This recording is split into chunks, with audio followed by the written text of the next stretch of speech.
আলাইকুম বন্ধুরা, extra এডুকের YouTube চ্যানেলের আজকের অনলাইন ক্লাসে তোমাদেরকে স্বাগত জানাচ্ছি। আমি মানারান জাওদাত, 12th MBBS Pabna medical college. আজকে আমরা আলোচনা করব একাদশ অধ্যায় অর্থাৎ এইচএসসি জীববিজ্ঞান তৃতীয় পত্রের একাদশ অধ্যায় জিনতত্ত্ব এবং বিবর্তন। এই অধ্যায়ের 4 নম্বর লেকচার অর্থাৎ আজকের লেকচারে আমরা আলোচনা করতে যাচ্ছি এপিস্ট্যাসিস এবং পলিজেনিক ইনহেরিটেন্স সম্পর্কে। তো বন্ধুরা, প্রথমেই দেখে নেই এপিস্ট্যাসিস। এপিস্ট্যাসিস শব্দটার অর্থ হলো বাধা দান করা। এপিস্ট্যাসিস মানে বোঝায় হলো বাধা দান। তো এপিস্ট্যাসিস মেন্ডেলের দ্বিতীয় সূত্রের একটা ব্যতিক্রম। কেন? কারণ মেন্ডেলের দ্বিতীয় সূত্রে আমরা জানি ফিনোটাইপিক অনুপাত হওয়ার কথা 9:3:3:1, কিন্তু এপিস্ট্যাসিসের ক্ষেত্রে তার ব্যত্যয় ঘটে। তো এপিস্ট্যাসিস মানে কি? বাধা দান করা। আর এপিস্ট্যাসিস আছে দুই রকমের, একটা হলো প্রকট এপিস্ট্যাসিস, একটা প্রচ্ছন্ন অর্থাৎ দ্বৈত প্রচ্ছন্ন এপিস্ট্যাসিস। তো প্রথমে আমরা আলোচনা করব প্রকট এপিস্ট্যাসিস সম্পর্কে। অর্থাৎ প্রকট এপিস্ট্যাসিস। তো এপিস্ট্যাসিস মানে আমরা বলেছি বাধা দান করা। আর প্রকট শব্দটা যখন আমরা লাগাবো, তো প্রকট মানে আমরা জানি জিন দুই রকম আছে, প্রকট জিন এবং প্রচ্ছন্ন জিন। যে জিনের বৈশিষ্ট্যটা প্রকাশ পায় মেইনলি সেই জিনটাকে বলা হয় প্রকট জিন। তো প্রকট জিন যদি বাধা দানের কাজটা করে তাহলে সেই এপিস্ট্যাসিসকে বলা হবে প্রকট এপিস্ট্যাসিস। অর্থাৎ প্রকট শব্দটা হলো প্রকট জিনকে নির্দেশ করছে, প্রকট জিন। আর এপিস্ট্যাসিস মানে হলো বাধা দান করা। তাহলে প্রকট জিন যদি বাধা দান করে তাহলে সেই প্রক্রিয়াকে বলা হয় প্রকট এপিস্ট্যাসিস। তো প্রকট এপিস্ট্যাসিসের ক্ষেত্রে উদাহরণ হিসেবে আমরা আলোচনা করতে পারি লেগহর্ন মোরগ মুরগির উদাহরণ। তো লেগহর্ন মোরগ মুরগির ক্ষেত্রে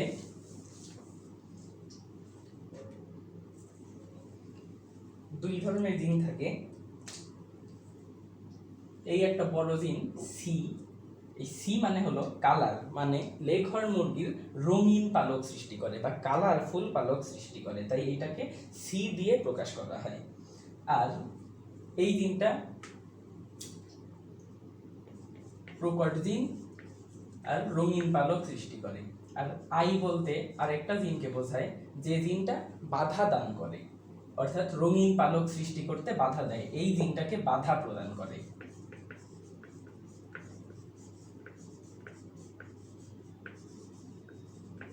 এই দুইটা সবসময় মনে রাখবে যে সি হলো প্রকট জিন যেটা কালার সৃষ্টি করে, আর বড় আই হলো প্রকট বাধা দানকারী জিন, অর্থাৎ সি কে আই জিনটা বাধা দেয়। তো কিরকম?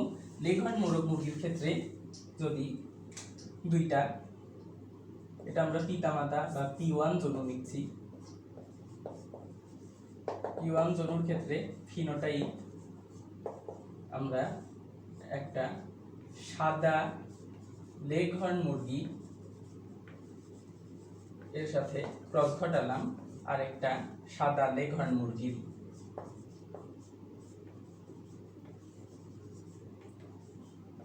তো আমরা বলছি সাদা লেগহর্ন মুরগির রঙিন পালক সৃষ্টি করে বা রং সৃষ্টি করে এই রকম জিন, এইরকম রং সৃষ্টিকারী জিনটা হলো বড় সি। তো দুইটা জিন যেহেতু একসাথে থাকে আমরা জানি ডিপ্লয়েড, তাই দুইটা বড় সি লিখলাম, এটা বড় সি বুঝিয়েছি আমি। তো যদি এরকম দুইটা সি থাকতো তাহলে অবশ্যই রং সৃষ্টি করতে পারতো, তখন এটা সাদা হতো না। কিন্তু সাদা হয়েছে কেন? কারণ এই রং সৃষ্টিতে বাধা দানকারী একটা জিন আছে, সেই বড় জিনটা আমরা একটু আগেই বলেছি আই, বড় আই। অর্থাৎ এই দুইটা সি জিন দুইটাই রং সৃষ্টিকারী জিন, এটাও রং সৃষ্টি করে এইটাও রং সৃষ্টি করে, কালার সৃষ্টি করে, সিতে কালার। আর আইতে হলো ইনহিবিটর মানে বাধা দেয়। তো এই আইজিনটা এই সি কে রং সৃষ্টিতে বাধা দেয়, এই আইজিনটা এই সি কে রং সৃষ্টিতে বাধা দেয়, তাই মুরগিটা হয় সাদা রঙের। আবার আরেক রকম সাদা কিভাবে হতে পারে? যে এই জিনটায় কোনো রং সৃষ্টিকারী জিনই নাই, অর্থাৎ দুইটা ছোট সি, এইভাবে আমরা ছোট সি বুঝালাম, দুইটা ছোট সি আছে আর দুইটা ছোট আই, মানে দুইটা প্রচ্ছন্ন রং সৃষ্টিকারী জিন ছোট সি, আবার দুইটা প্রচ্ছন্ন বাধা দানকারী জিন ছোট আই। তো এখানে বাধা দানকারী বড় কোনো বা প্রকট কোনো জিনই নাই, তো এই জন্য বাধা দেওয়ার কেউ ছিল না। কিন্তু এক্ষেত্রে দেখো রং সৃষ্টিকারী কোনো প্রকট জিনও নাই, এজন্যও রং হয় নাই। তো এইরকম একটা সাদা লেগ হয়, মানে দুইভাবেই মুরগিটা সাদা হতে পারে, এইরকম জিনোটাইপেও এইরকম জিনোটাইপেও। তো দুই রকম এই সাদা মুরগির আমরা এখন ক্রস ঘটাবো। তো ক্রস ঘটানোর ফলে গ্যামেট তৈরি হবে। গ্যামেটগুলো কীরকম হবে, যদি সি এর সাথে এই আইটা লাগে তাহলে একটা বড় সি বড় আই, এই গ্যামেট।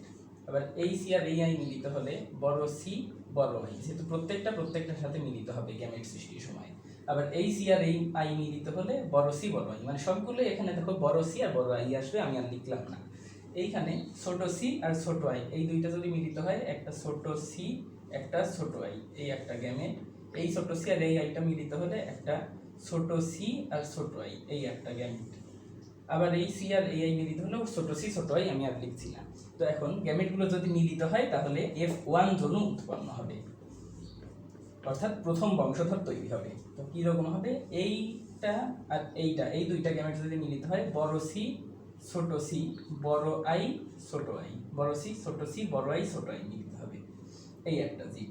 আবার এই গ্যামেট আর এই গ্যামেট যদি মিলিত হয় তাহলে দেখো বড় সি ছোট সি বড় আই আর ছোট আই, এইটা আর এইটা মিলিত হলে বড় সি ছোট সি বড় আই ছোট আই, এই দুইটা যদি মিলিত হয় তাও একই আসবে, বড় সি ছোট সি বড় আই ছোট আই। তো এখানে প্রথম বংশধরে প্রত্যেকটারই দেখো একই রকম জিনোটাইপ এসেছে, বড় সি আছে ছোট সি আছে বড় আই আছে ছোট আই আছে। তো বড় সি জিনটা রং সৃষ্টি করে, আর বড় আই জিনটা আবার এই রং সৃষ্টিকে বাধা দেয়। তো যেহেতু রং সৃষ্টিকে বাধা দিচ্ছে তাই রং আর সৃষ্টি হচ্ছে না। তো রং সৃষ্টি না হয় প্রথম বংশধরে প্রত্যেকটাই তাহলে সাদা বর্ণের মোরগ মুরগি পাওয়া যাবে, তাহলে সবগুলোই এখানে হবে সাদা। তো এখন দ্বিতীয় বংশধর তৈরি করার সময় যদি এই দুইটা সাদা মুরগির ক্রস ঘটাই, আমরা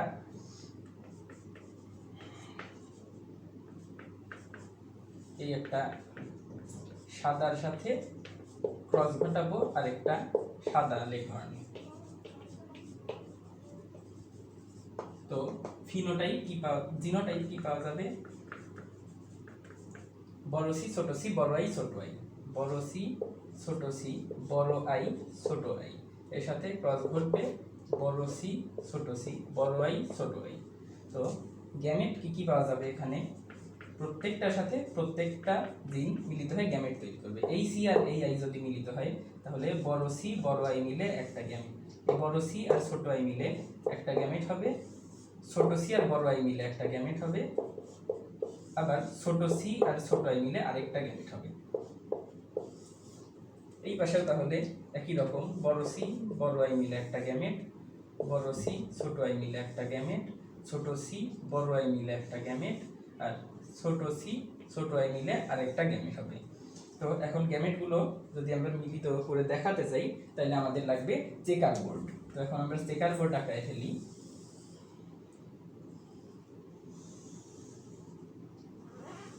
তো বন্ধুরা, চেকার বোর্ডের এই দিকটাতে আমরা পুং গ্যামেট লিখব, এই দিকটাতে স্ত্রী গ্যামেট লিখব।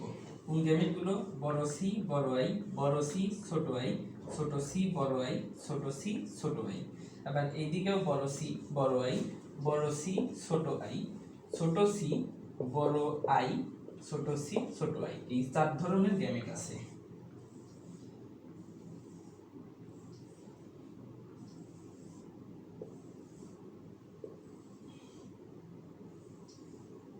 তো এখন এই দুইটা গ্যামেট যদি মিলিত হয় তাহলে বড় সি বড় সি বড় আই হবে। তো বন্ধুরা, চেকার বোর্ড মিল করার একটা টেকনিক শিখিয়ে দিচ্ছি, যাতে পরীক্ষায় তোমাদের এতগুলো মিলাই লিখতে অনেক টাইম লাগবে, যাতে তোমরা শর্টকাটে একটু মানে চিন্তা করে একটু শর্টকাট বের করে লিখতে পারো, যাতে পরীক্ষায় সময় বাঁচে এবং নির্ভুল হয়। সেই জন্য একটা টেকনিক দেখাই, যে এই ঘরটায় যে জিনোটাইপটা আসবে সেটা প্রত্যেকটা জিনই হবে প্রোপার্ট জিন, অর্থাৎ বড়। আর একদম নিচে ডানে কোনার ঘরটায় যেটা আসবে সেটা প্রত্যেকটা জিনই আসবে প্রচ্ছন্ন জিন। দেখো সি, দুইটা ছোট সি দুইটা ছোট আই, প্রচ্ছন্ন। আবার এই বরাবর আমরা যদি চাই, বড় সি বড় সি বড় সি বড় আই ছোট আই, এইদিকে গেলে বড় সি ছোট সি বড় আই বড় আই। আবার এইদিকে বড় সি ছোট সি বড় আই ছোট আই। তো এখন আমরা এই বরাবর লেখার পর এই দিকে যে তিনটা হবে এই নিচ বরাবর এই তিনটাই হবে, অর্থাৎ এইখানে আছে বড় সি বড় আই ছোট আই, এখানেও হবে বড় সি বড় আই ছোট আই। আবার এই দিকে আছে বড় সি বড় আই, এখানেও তাহলে একইটাই হবে বড় সি বড় আই আবার বড় সি বড় আই আছে, তাহলে এখানেও হবে বড় সি বড় আই ছোট আই। জাস্ট একটা টেকনিক।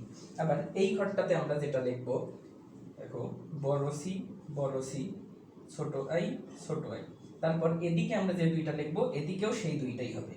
এদিকে আমরা লিখবো বড় সি বড় আই ছোট আই, এদিকেও বড় সি ছোট আই তো এদিকেও হবে তাহলে বড় সি বড় আই ছোট আই। আবার এখানেও তাই হবে বড় সি ছোট আই আর এইদিকে আমরা লিখব মিল করে ছোট সি বড় আই আবার এই ঘরটায় যা হবে এই ঘরটায়ও তাই হবে, অর্থাৎ এই দুইটা মিলিত হলে ছোট সি বড় আই ছোট আই। আবার এইখানে একইটাই হবে ছোট সি বড় আই ছোট আই। তো এরকম এই বরাবরগুলো আমরা লিখবো, আর এই দিকে যেটা হবে এই দিক বরাবরও সেটাই হবে। আবার এই দিকে যে দুইটা হবে এই দিকেও সেই দুইটাই হবে, এখানে যেটা হবে এখানেই যেটা হবে, মানে জাস্ট কর্ণ বরাবর আমরা লিখবো, আর কর্ণের এক পাশে যেরকম আরেক পাশেও সেই রকমই হবে। এটা হলো পরীক্ষার টেকনিক, যে এক পাশে লিখলে আরেক পাশে তোমরা বের করতে পারবে এবং বৈশিষ্ট্য একই হবে। তো এই ক্ষেত্রে বৈশিষ্ট্যগুলো কি হবে দেখো, দুইটা বড় সি আছে তাহলে রং প্রকাশ পাবার কথা, কিন্তু দুইটা বড় আইও আছে, এই দুইটা বড় আই বাধা দানকারী জিন, এর জন্য এখানে কোনো রঙই প্রকাশ পাবে না, অর্থাৎ এইটা হবে সাদা। আবার এখানে দুইটা বড় সি আছে, কিন্তু যেহেতু বাধা দানকারী জিন আছে এজন্য এইটাও সাদা হবে, অর্থাৎ যেখানে যেখানে প্রকট বাধা দানকারী জিন থাকবে সেগুলো সবই সাদা হবে। এখানেও কালারফুল জিন থাকা সত্ত্বেও বাধা দানকারী জিন থাকায় সাদা হবে, আবার কালারফুল জিন থাকা সত্ত্বেও বাধা দানকারী জিন থাকায় সাদা হবে। এই দুই তিনটা যদি সাদা হয় আমরা টেকনিক অনুযায়ী জানি এই তিনটাও সাদা হবে। তারপরে যদি ব্যাখ্যা দাও তাও দেখো এই দুইটা রং সৃষ্টিকারী জিন আর এইটা বাধাদানকারী জিন, তো বাধাদানকারী জিনের জন্য রংটা প্রকাশ পাবে না, এজন্য এইটাও সাদা হবে। একইভাবে এইটাও সাদা এবং সাদা। দেখো এই জায়গায় একটা বড় সি আছে আবার বড় আইও আছে, মানে কালার সৃষ্টি হতে বাধা দিচ্ছে, তাহলে এইটাও হবে সাদা, কালার পাবে না। এখানেও হবে এটা সাদা।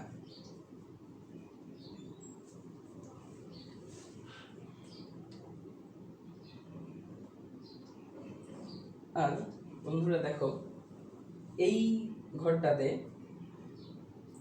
কোনো কালার সৃষ্টিকারী জিন নাই, বরং বাধাদানকারী জিন আছে, তাইলে এইটা হবে সাদা।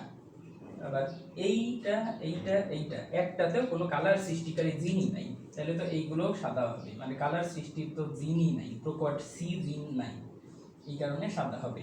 তো শুধু এই তিনটা ঘরে দেখো বড় সি আছে, অর্থাৎ প্রকট কালার সৃষ্টিকারী জিন আছে, কিন্তু কোনো বাধাদানকারী প্রকট জিন নাই। এখানেও বড় কালার সৃষ্টিকারী জিন আছে, বাধাদানকারী প্রকট জিন নাই, এখানেও তাই।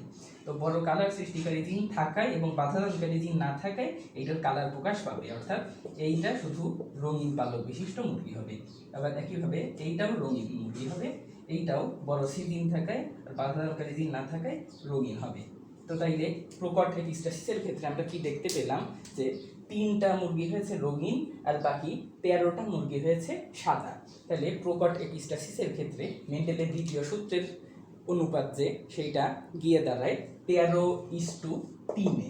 তো এইটাই হলো, এই জন্যে প্রকট এপিস্টাসিসকে মেন্ডেলের দ্বিতীয় সূত্রের ব্যতিক্রম বলা হয়, এবং প্রকট এপিস্টাসিসের ক্ষেত্রে অনুপাত হয় 13:3। এটা এমসিকিউর জন্য ইম্পর্টেন্ট।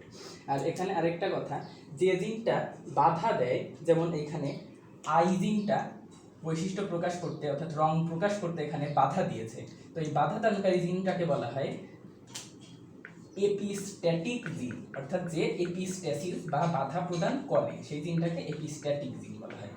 আর এখানে বড় সি অর্থাৎ রং সৃষ্টিকারী জিনের বৈশিষ্ট্য প্রকাশে বাধা পেয়েছে, তো যে জিনটার বৈশিষ্ট্য প্রকাশে বাধা পায় সেই জিনটাকে বলা হয় হাইপোস্ট্যাটিক জিন। এখন আমরা আলোচনা করব দ্বৈত প্রচ্ছন্ন এপিস্টাসিস সম্পর্কে।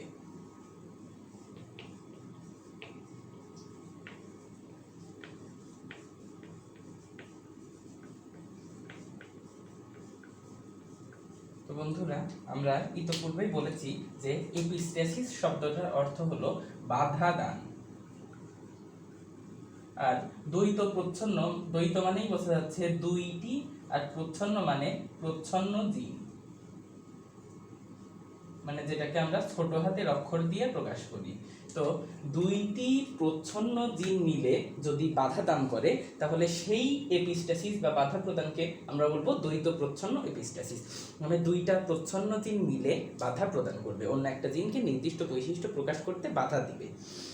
তো আমরা এর উদাহরণ দেওয়ার জন্য মানুষের মুখ বধিরতার উদাহরণটা বেছে নিব, যেহেতু আমাদের বইয়ে মুখ বধিরতা দিয়ে একটা উদাহরণ দেওয়া আছে। তো মুখ বধিরতা মানে হলো মুখ অর্থাৎ বোবা, আর বধির মানে যে কানে শোনে না, অর্থাৎ বোবা এবং কানে শোনে না এরকম ব্যক্তিকে মুখ বধির বলা হয়। তো মুখ বধির এবং স্বাভাবিক ব্যক্তির অনুপাতটা হলো দ্বৈত প্রচ্ছন্ন এপিস্টাসিসের উদাহরণ। তো এর জন্য মুখ বধিরতা প্রকাশ করার জন্য আমরা দুইটা জিন নেব, একটা হলো ছোট ডি আর একটা ছোট ই, এরকম দুইটা জিন ধরে নিলাম। তো যেহেতু আমরা দ্বৈত প্রচ্ছন্ন এপিস্টাসিস ব্যাখ্যা করছি, যদি দুইটা জিন একসঙ্গে থাকে প্রচ্ছন্ন অবস্থায় তাইলে বৈশিষ্ট্য প্রকাশ করতে বাধা দেয়, অর্থাৎ দুইটা ডি যদি একসঙ্গে থাকে তাহলে বৈশিষ্ট্য প্রকাশে বাধা দিবে, আবার দুইটা ই যদি একসঙ্গে থাকে তাহলেও বৈশিষ্ট্য প্রকাশে বাধা দিবে। এখন আমরা ব্যাখ্যাটা দেখব, তাহলে আরো ক্লিয়ার হবে। তো আমরা P1 বা পিতামাতার ক্ষেত্রে ফিনোটাইপ লিখি। একটা মুখ বধির পিতা বা মুখ বধির পুরুষের সাথে একজন মুখ বধির নারীর যদি বিয়ে হয় তাহলে বংশধররা কেমন হবে দেখা যাক। তো মুখ বধিরের ক্ষেত্রে জিনোটাইপ হবে, আমরা বলেছি দুইটা ছোট ডি একসঙ্গে থাকলে মুখ বধির হবে, অর্থাৎ বৈশিষ্ট্য প্রকাশ করতে বাধা দিবে। আবার দুইটা ই একসাথে থাকলেও মানুষের স্বাভাবিক বৈশিষ্ট্য প্রকাশ করতে বাধা দিবে, তাই মুখ বধির হবে। তো তাহলে দুইটা ছোট ই দিয়ে একটা লিখবো, যে এর জিনোটাইপটা ধরলাম এরকম হবে, দুইটা বড় টি আছে ঠিকই, কিন্তু ই জিনগুলো দুইটাই প্রচ্ছন্ন অবস্থায় অর্থাৎ ছোট অবস্থায় আছে।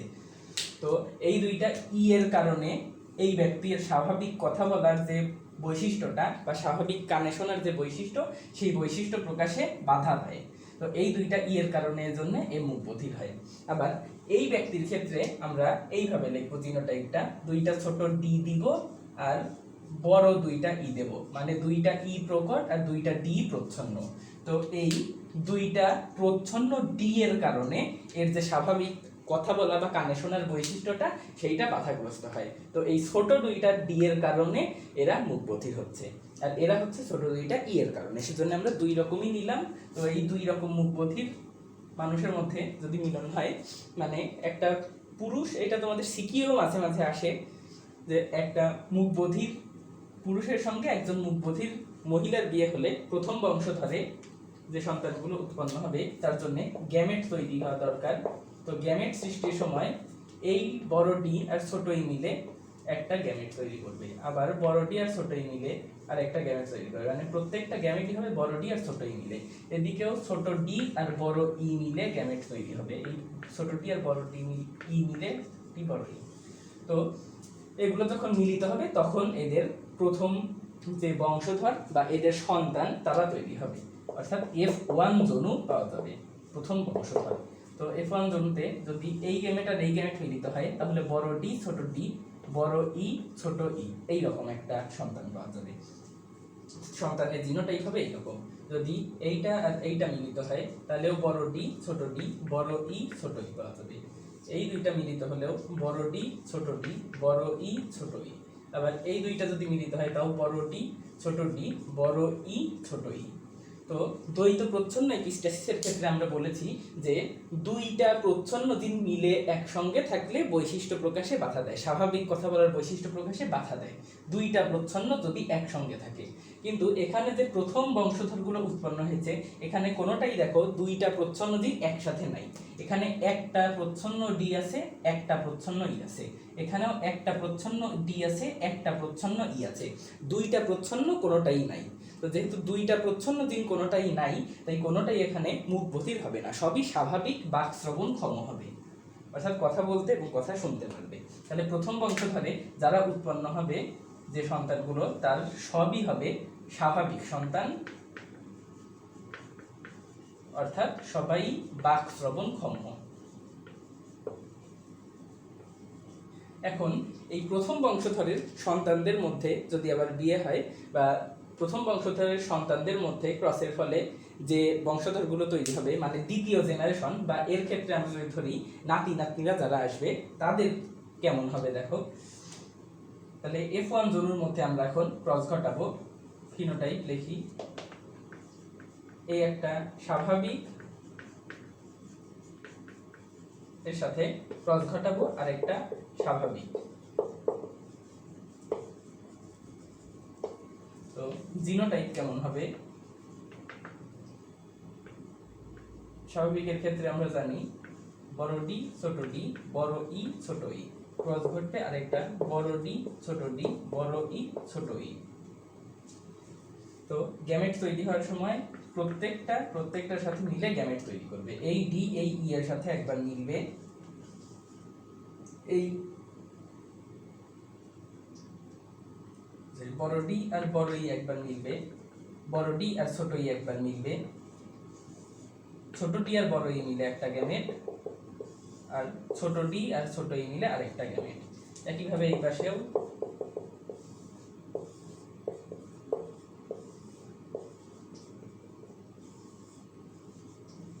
তো এই গ্যামেটগুলো যখন মিলিত হবে চেকার বোর্ডের সাহায্যে আমরা মিলিয়ে দেখাই।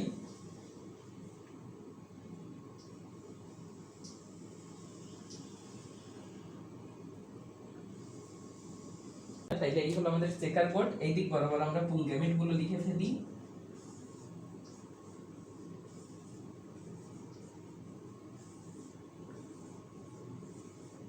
এদিক বরাবর স্ত্রী গ্যামেটগুলো লিখে ফেলি।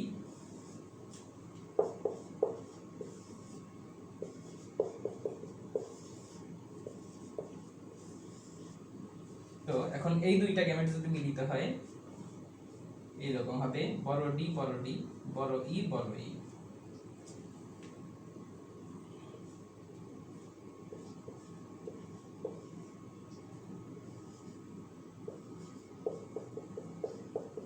এই দুইটা মিলিত হবে ছোট ডি ছোট ডি ছোট ই ছোট ই।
এইরকম হবে আমাদের F2 জেনারেশন বা F2 বংশধর বা F2 জন্ম জীবগুলো।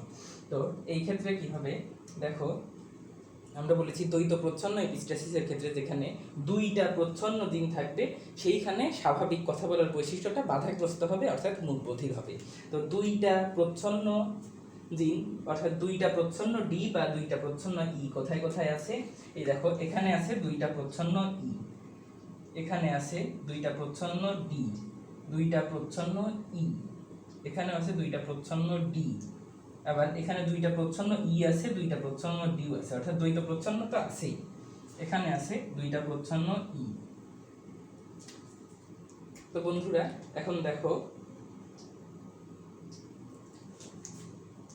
আর শুধু এখানে আছে দুইটা প্রচ্ছন্ন ডি।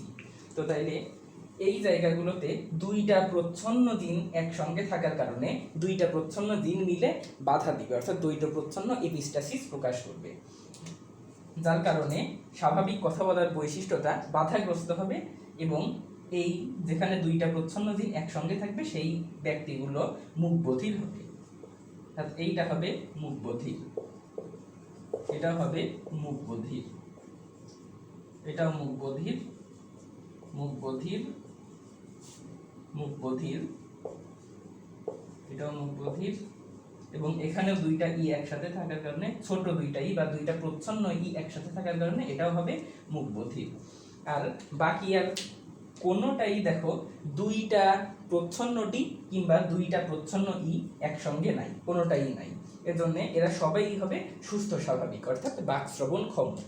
তাইলে 1 2 3 4 5 6 7 8 9 9 জন পাওয়া গেছে সুস্থ স্বাভাবিক মানুষ অর্থাৎ বাকশ্রবণ ক্ষম মানুষ। আর 7 জন পাওয়া গেছে দেখো মুখবধির, 1 2 3 4 5 6 7 7 জন মুখবধির। তাইলে একজন মুখবধির পুরুষের সাথে একজন মুখবধির মহিলার বিয়ে হলে প্রথম বংশধরে যারা যে সন্তানগুলো উৎপন্ন হয় তারা সবাই সুস্থ স্বাভাবিক বাকশ্রবণ ক্ষম হয়, কিন্তু দ্বিতীয় বংশধরে যে সন্তানগুলো আমরা পাই অর্থাৎ প্রথম বংশধরের পিতামাতার নাতি নাতনি যাদেরকে পাওয়া যায় তাদের মধ্যে 9:7 অনুপাতে স্বাভাবিক ইস্টু মুখবধির দেখা যায়। এইটা মেন্ডেলের দ্বিতীয় সূত্রের আরো একটা ব্যতিক্রম। বন্ধুরা, এখন আমরা আলোচনা করব পলিজেনিক ইনহেরিট্যান্স সম্পর্কে। তো ইনহেরিট্যান্স মানে কি? ইনহেরিট্যান্স মানে হলো যে বৈশিষ্ট্যগুলো উত্তরাধিকার সূত্রে আমরা পেয়ে থাকি, অর্থাৎ বৈশিষ্ট্য পিতামাতার কাছ থেকে সন্তান সন্ততিতে প্রাপ্ত বৈশিষ্ট্যগুলোকে বলা হয় ইনহেরিট্যান্স। আর পলি মানে কি? পলি শব্দের অর্থ আমরা জানি বহু, যেমন কেমিস্ট্রিতে তোমরা পড়েছো পলিমারকরণ বিক্রিয়া, যেখানে বহু অণু বা অসংখ্য অণু একসঙ্গে যুক্ত হয়। আর জেনিক শব্দটা এসেছে জিন থেকে। তো পলিজেনিক মানে তাহলে বহু বা অনেক জিন, আর ইনহেরিট্যান্স হলো বৈশিষ্ট্য। মানে পলিজেনিক ইনহেরিট্যান্স এর মানে তাহলে আমরা কি বলতে পারবো যে বহু জিন বা অনেক জিন মিলে যে বৈশিষ্ট্যগুলো নিয়ন্ত্রণ করে, এইটার নাম হলো পলিজেনিক ইনহেরিট্যান্স। আর অনেকগুলো জিনকে একসঙ্গে তাহলে বলা হয় পলিজিন। তো পলিজেনিক ইনহেরিট্যান্স বা অনেকগুলো জিন দ্বারা নিয়ন্ত্রিত এরকম একটা বৈশিষ্ট্য হলো মানুষের গায়ের রং। তো মানুষের গায়ের রং কীরকম হতে পারে? যদি অনেকগুলো প্রকট কালো বর্ণের জিন থাকে, আমরা এমনিতে জানি যে মানুষের দেহে কালো রং নিয়ন্ত্রণকারী যে বস্তুটা থাকে তার নাম হলো মেলানিন। যার শরীরে মেলানিন বেশি থাকে সে বেশি কালো হয়, যার শরীরে মেলানিন কম থাকে সে কম কালো হয়। তো সবচেয়ে বেশি যারা কালো হয় তাদেরকে আমরা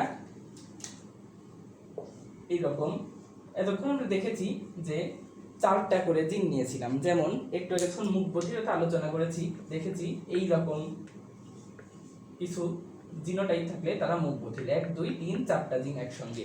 তো পলিজেনিক ইনহেরিট্যান্স আলোচনার ক্ষেত্রে গায়ের রং আমরা বলেছি উদাহরণস্বরূপ, গায়ের রং নিয়ন্ত্রণের ক্ষেত্রে আমরা যে জিনোটাইপটা আলোচনা করব সেটা হবে এই রকম, অর্থাৎ বড় বি যদি থাকে, এমন 4টা বড় বি থাকলে বি মানে ব্ল্যাক আমরা বোঝাচ্ছি, জাস্ট ধরে নিচ্ছি। তো 4টাই যেহেতু প্রকট ব্ল্যাক আছে তাহলে সবচেয়ে কালো বা নিগ্রো হবে।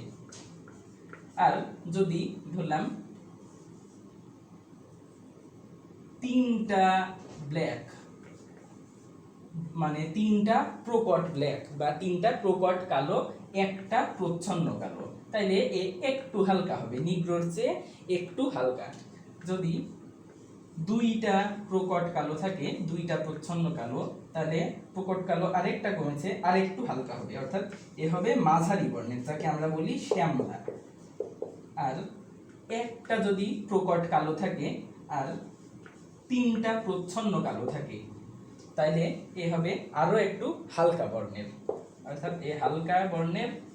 আর এ মাঝারির চেয়ে একটা বি বেশি আছে, একটা প্রকট বি বেশি থাকায় এ আর একটু বেশি কালো হবে, অর্থাৎ মাঝারি অপেক্ষা এ একটু গাঢ় বর্ণের হবে। আর যদি একটাও প্রকট বি বা বড় বি না থাকে, অর্থাৎ সবগুলোই ছোট বি প্রচ্ছন্ন বি, তাহলে কালো রং সৃষ্টিকারী জিন খুবই কম বা মেলানিন খুবই কম, তো এরা হবে শ্বেতাঙ্গ। আমরা সাধারণত ইউরোপের দেশগুলোতে যাদেরকে দেখে থাকি একদম সাদা বর্ণের হয়, তো এরা হলো শ্বেতাঙ্গ। তো এই হলো মোটামুটি জিনোটাইপ, এভাবে মানুষের গায়ের রং নিয়ন্ত্রিত হয়। তো এইটা উদাহরণ দেখার জন্য আমরা যে উদাহরণটা দেখব সেটা হলো P1 এর ক্ষেত্রে ফিনোটাইপ একটা নিগ্রো পুরুষের সাথে যদি একটা শ্বেতাঙ্গ মহিলার বিয়ে হয় তাহলে কি হবে? নিগ্রোদের ক্ষেত্রে আমরা একটু আগে দেখেছি জিনোটাইপ, যেহেতু নিগ্রোরা সবচেয়ে কালো তাই প্রত্যেকটাই প্রকট বি হবে। এখন দুইটা করে আমরা আলাদা নাম দেব, B1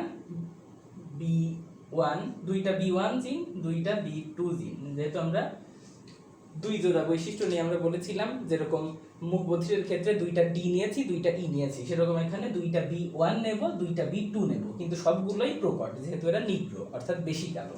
আর শ্বেতাঙ্গদের ক্ষেত্রে প্রকট কোনো জিনই থাকবে না, অর্থাৎ সবগুলোই প্রচ্ছন্ন নেব, দুইটা B1 প্রচ্ছন্ন, দুইটা B2 প্রচ্ছন্ন, তাই এরা হালকা বর্ণের। তো এখন যখন গ্যামেট তৈরি হবে তখন কি হবে? B1 আর B2 মিলে একটা গ্যামেট তৈরি করবে, আবার এই B1 আর B2 মিলে আরেকটা গ্যামেট তৈরি করবে। এরকম প্রত্যেকটা ক্ষেত্রে B1 আর B2 মিলে গ্যামেট হবে। এদিকে ছোট B1 আর ছোট B2 মিলে গ্যামেট তৈরি করবে, অর্থাৎ প্রচ্ছন্ন। আবার প্রচ্ছন্ন B1 আর প্রচ্ছন্ন B2 মিলে গ্যামেট তৈরি করবে। তো এখন যদি এই গ্যামেটগুলোর মিলনের ফলে F1 জন উৎপন্ন হয়, কেমন হবে? এই দুইটা গ্যামেট যদি মিলিত হয় তাহলে একটা বড় B1 একটা ছোট B1, একটা বড় B2 একটা ছোট B2। এই দুইটা যদি মিলিত হয় তাইলেও বড় B1 ছোট B1, বড় B2 ছোট B2। এই দুইটা মিলিত হইলে বড় B1 ছোট B1, বড় B2 ছোট B2। এই দুইটা যদি মিলিত হয় তাও বড় B1 ছোট B1, বড় B2 আর ছোট B2 এই হবে। তো এখন এই F1 জনুতে যে সন্তানগুলো উৎপন্ন হলো এদের মধ্যে দেখো প্রত্যেকেরই একটা করে বড় B1 আছে, একটা বড় ছোট B1 আছে, মানে প্রকট B1 প্রচ্ছন্ন B1, আবার প্রকট B2 আছে, প্রচ্ছন্ন B2 আছে। তো মানে মোট 4টা জিনের মধ্যে 2টা আছে প্রকট জিন, 2টা আছে প্রচ্ছন্ন জিন। তাহলে এদের বর্ণটা হবে মাঝারি ধরনের। আমরা একটু আগে যখন দেখেছি যে 2টা বড় বি, 2টা ছোট বি, বা 2টা প্রকট কালো বৈশিষ্ট্য আর 2টা প্রচ্ছন্ন কালো থাকলে রংটা তাহলে মাঝারি বর্ণের হবে। তাহলে প্রথম বংশধরে এরা সবাই হবে মাঝারি বর্ণের, বা এর আরেকটা নাম হলো মিউল্যাটো বর্ণের। এখন এই মাঝারি বর্ণের মানুষগুলোর মধ্যে যদি ক্রস করানো হয় তাহলে F2 জন উৎপন্ন হবে। তখন কেমন হবে দেখো, এই একটা মাঝারি বা মিউল্যাটো এর সাথে আরেকটা স্ত্রী মিউল্যাটো।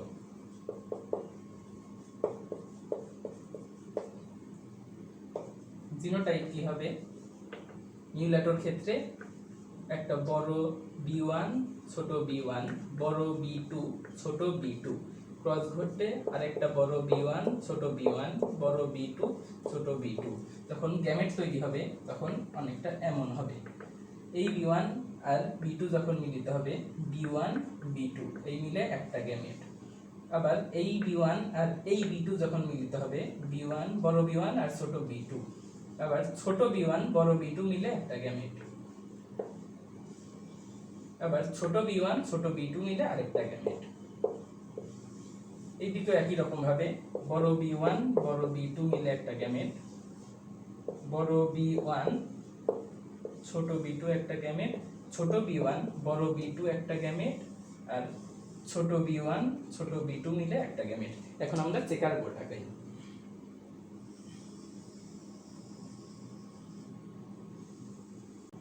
তো বন্ধুরা আমাদের চেকার বোর্ড আঁকানো হলো। চেকার বোর্ডের এই দিকে আমরা কোন গ্যামেট গুলো লিখে ফেলি।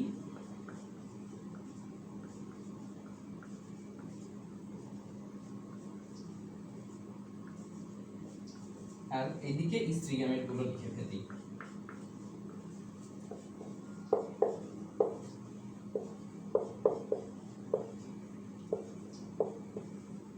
এখন এই দুইটা গ্যামেট যদি মিলিত হয় তাহলে কেমন হবে? সবই বড়, b1 b2 b1 আবার b2 আর b2,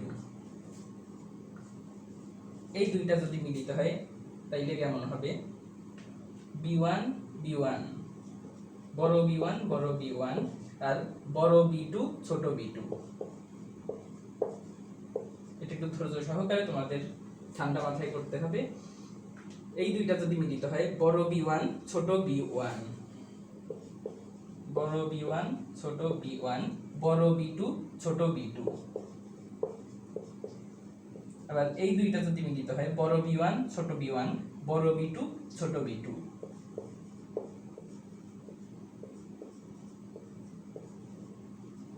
একইভাবে এইদিকেও লিখে ফেলি আমরা।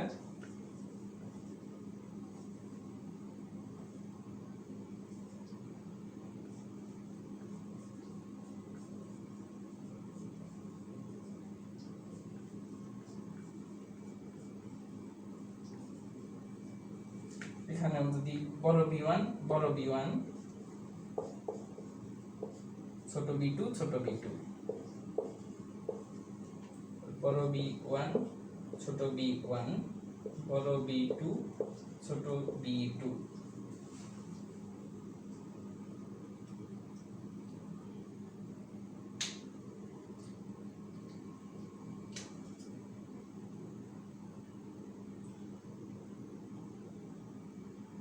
আবার এখানে যদি হয় b1 ছোট b1 ছোট b2 ছোট b2, এদিকেও তাহলে b1 b1 বড় b2 ছোট b2, এদিকে হবে কি b1 ছোট b1 ছোট b2 ছোট b2, এদিকে কি হবে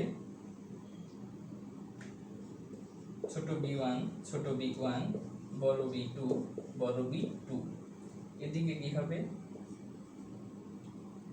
ছোট b1 ছোট b1 বড় b2 ছোট b2, এদিকেও কি হবে ছোট b1 ছোট b1 বড় b2 ছোট b2, আর এদিকে হবে ছোট b1 ছোট b1 ছোট b2 ছোট b2। তো এখন আমাদের 16টা দ্বিতীয় জেনারেশনের বংশধর পেয়ে গেলাম, অর্থাৎ F2 জনু পাওয়া গেল। এখন এদের বৈশিষ্ট্যটা কেমন হবে? সবচেয়ে দেখো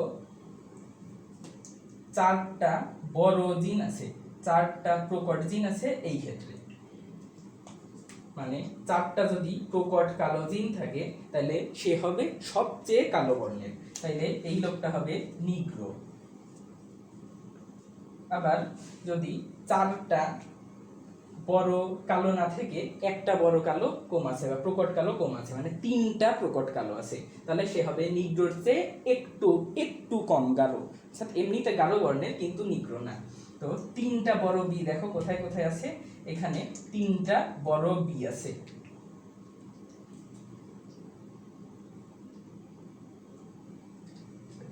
এখানে 4টা প্রকট বি থাকার কারণে সবচেয়ে বেশি ব্ল্যাক বা নিগ্রো হবে। আবার এখানে 3টা বড় বি আছে, তাহলে এ হবে গাঢ় বর্ণের। আমরা প্রথমেই বলেছি এখানেও দেখো 3টা বড় বি আছে, তাইলে এ হবে গাঢ়। আরো 3টা বড় বি যেখানে যেখানে আছে, এখানে যেরকম 3টা বড় বি আছে, তাইলে এ হবে গাঢ়। এখানেও দেখো এও গাঢ় বর্ণের। এখানে দেখো 3টা বড় বি আছে, একটা ছোট বি আছে, তাহলে 3টা প্রকট ব্ল্যাক থাকার কারণে এও হবে গাঢ় বর্ণের। এখন 2টা করে বড় বি আর 2টা করে আবার ছোট বি, মানে 2টা প্রকট কালো জিন আছে আবার 2টা প্রচ্ছন্ন কালো জিন আছে সমান সমান, তাহলে 2টারই বৈশিষ্ট্য অর্থাৎ মাঝামাঝি বৈশিষ্ট্য পাবে বা মিউলেটো বর্ণের হবে। তাইলে বন্ধুরা দেখো এরকম 2টা করে বড় বি আছে আর 2টা করে ছোট বি, 2টা প্রকট কালো বা 2টা প্রকট বি আছে, 2টা প্রচ্ছন্ন বি আছে, এরকম পাওয়া গেছে মোট 7টা। এই একটা, এইটাও মিউলেটো মিউলেটো মিউলেটো মিউলেটো, সরি 6টা পাওয়া গেছে, মিউলেটো মিউলেটো, এটাও মিউলেটো। তো বন্ধুরা তাইলে এরকম দুইটা করে প্রকট বি আছে, দুইটা করে প্রচ্ছন্ন বি আছে। এরকম হলে মাঝারি বর্ণের বা মিউলেটো বর্ণের হয় আমরা জানি। তো এরকম দুইটা প্রকট বি আর দুইটা প্রচ্ছন্ন বি আছে, মোট 1 2 3 4 5 6টায় দুইটা প্রকট বি আছে আর দুইটা প্রচ্ছন্ন বি আছে। তো এরকম 6টা তাহলে হবে মাঝারি বর্ণের বা মিউলেটো বর্ণের। এখন 3টা করে ছোট বি আছে আর একটা বড় বি আছে। ছোট বি এর সংখ্যাই বেশি আর প্রকট কালো জিন বা বড় বি এর সংখ্যা মাত্র একটা। এরকম আছে, এই দেখো একটা। আবার এখানে আছে একটা বড় বি, তিনটাই ছোট বি। এখানে আছে একটা বড় বি, তিনটাই ছোট বি। এখানে আছে একটা বড় বি, তিনটাই ছোট বি। তো একটা মাত্র বড় বি বা প্রকট কালো জিন থাকার কারণে আর 3টা প্রচ্ছন্ন কালো জিন থাকার কারণে এরা হবে হালকা বর্ণের। এইটাও হবে হালকা বর্ণের, এটাও হবে হালকা বর্ণের। এখানে দেখো একটা বড় বি আছে, 3টা ছোট বি আছে, তাই এরা হালকা বর্ণের। আর সবশেষ এইটায় দেখো কোনো বড় বি জিন নাই, মানে কোনো প্রকট কালো জিনই নাই, সবই প্রচ্ছন্ন। এজন্য এটা হবে সবচেয়ে হালকা, একদম সাদা বর্ণের, অর্থাৎ শ্বেতাঙ্গ।